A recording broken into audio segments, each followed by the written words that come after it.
Watch This Week in Missouri Politics, Sunday mornings at 11 on ABC 30. This week we're joined by Sean Nicholson, the Executive Director of Progress Missouri, Representative Ron Hicks, a Republican from St. Charles County, Patrick Lynn, the Head of Governmental Advocacy at the Kelly Group here in St. Louis, and Gregg Keller, Principal with Atlas Strategies. Greg, let me start with you. What did you think of the speaker's comments earlier? You know, I thought one thing really stood out, and that's that the speaker really had his finger on the pulse with regards to where the Missouri electorate is on this Obamacare or Medicaid expansion in the state.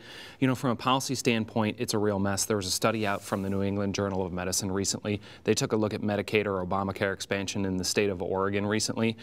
That occurred in 2008 or 2009. And their study came out and showed that there was no rise in health benefits to people in Oregon who received Medicaid expansion or Obamacare expansion in their state. So you're talking about huge outlays of money with no real benefit to it. Of course, the economics of it are almost impossible. In Arkansas, they're learning that in the first 6 months of Medicaid expansion in Arkansas, it blew a $10 million hole in the budget there in that particular state.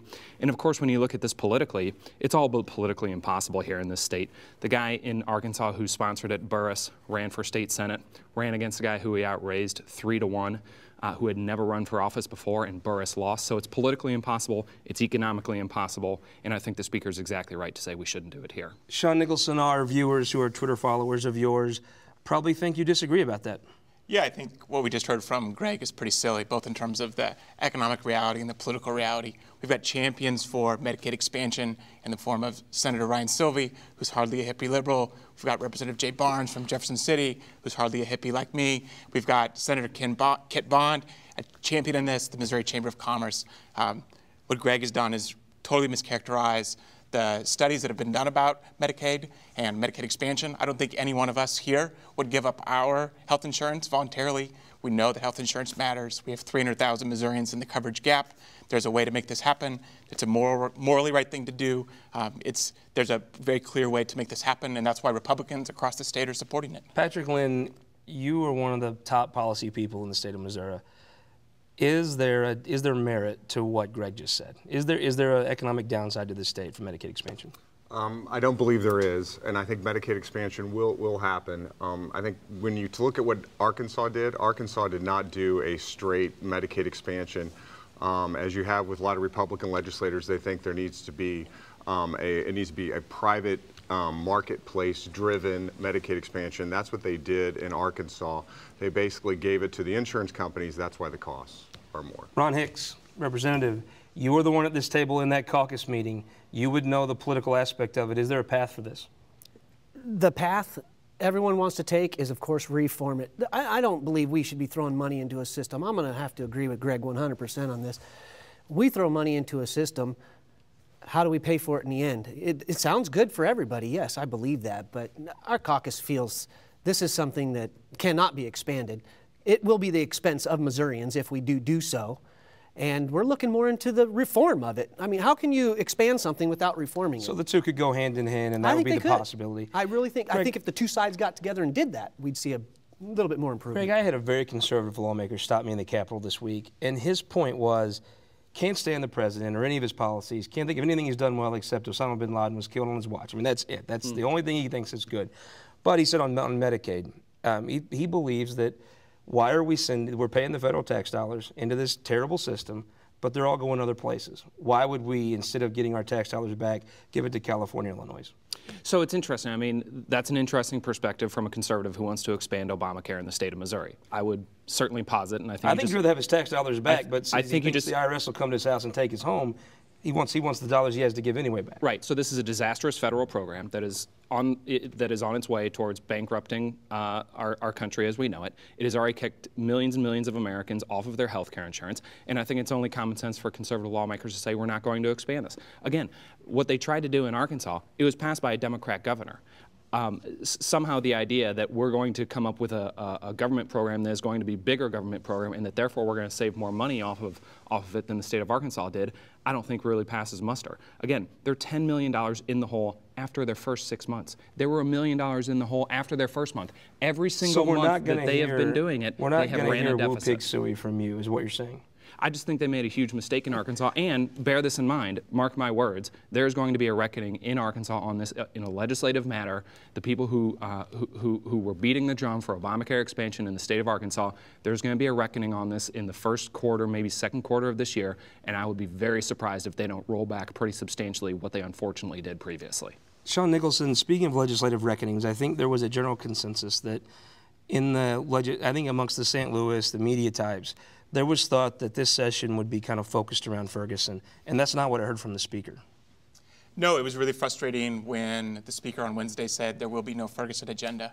I think there have been dozens of proposals put forward by legislators who represent Ferguson and other communities in the state saying, hey, here's some ways that we can move forward to heal, to restore trust between the community and the people who volunteer to serve and protect all of our communities. So I think there are some bipartisan real solutions and ways to respond to what's happened in Ferguson and the protests that have shone a light on police brutality excesses.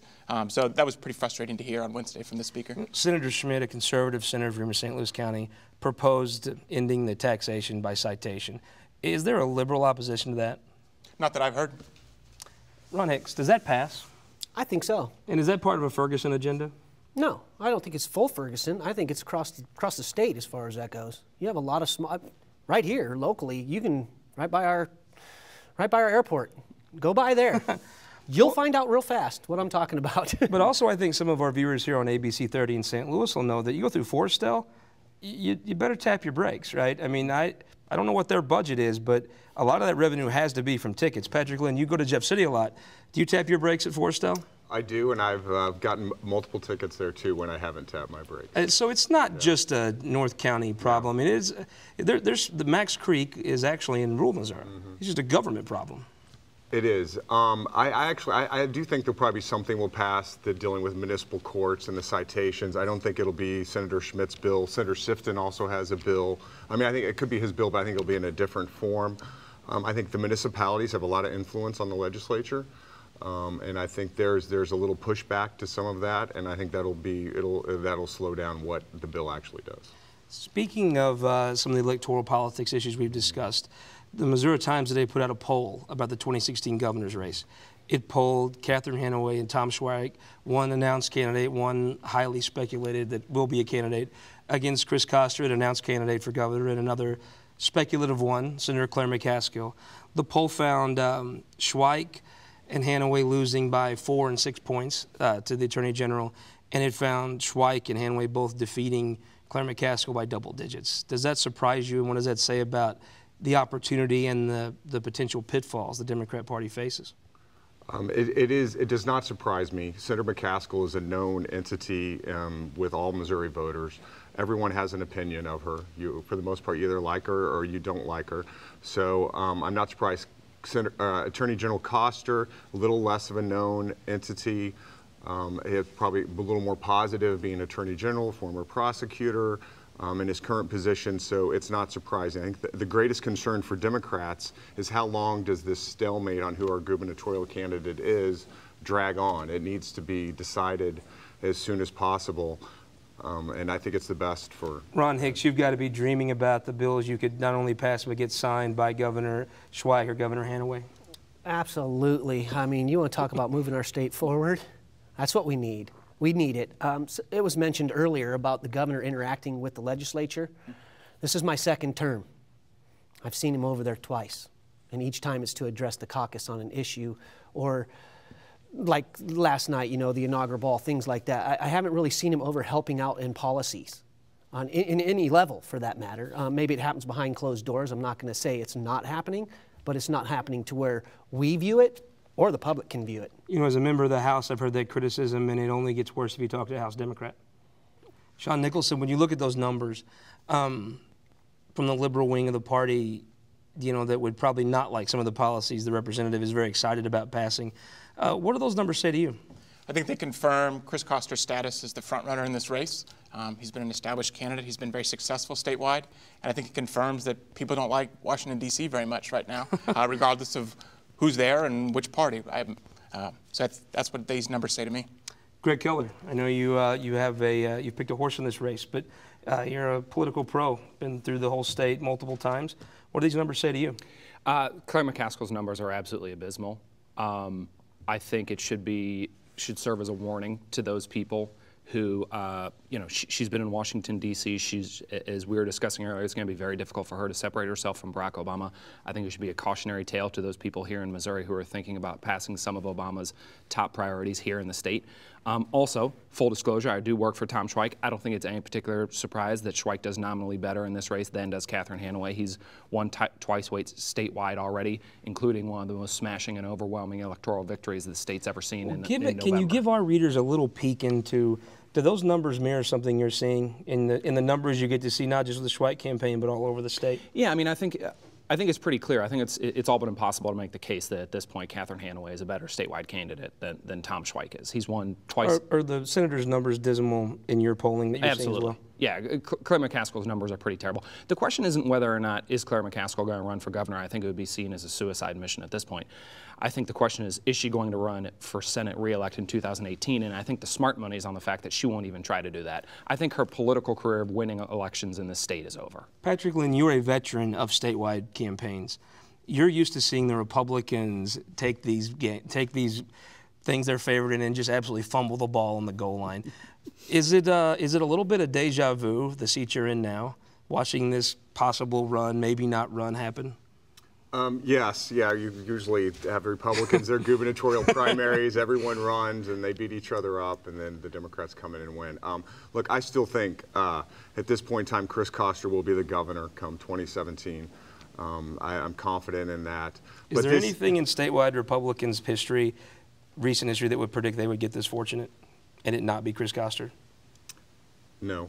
I mean, he could lose as becoming a red state, but they're going to have a much tougher time, right? They are. I think what the biggest problem is, as Greg said, is Senator McCaskill is looking at her future political career and seeing she probably has a tough re-election, though, as we saw in 2012, the Republicans handed that to her. Things change.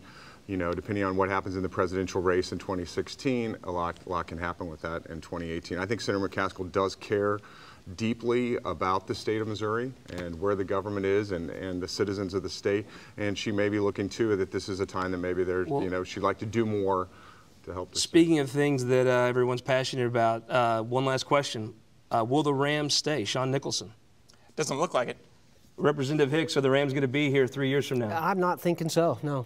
No chance? Would you give them public money to stay? No, I would not. Patrick I Lynn, think the is there Rams that. football in St. Louis 3 years from now? There will be professional football in St. Louis 3 years from now. Nice. Gregg Keller, are the Rams in St. Louis 3 years from now? As the Rams, unfortunately, no.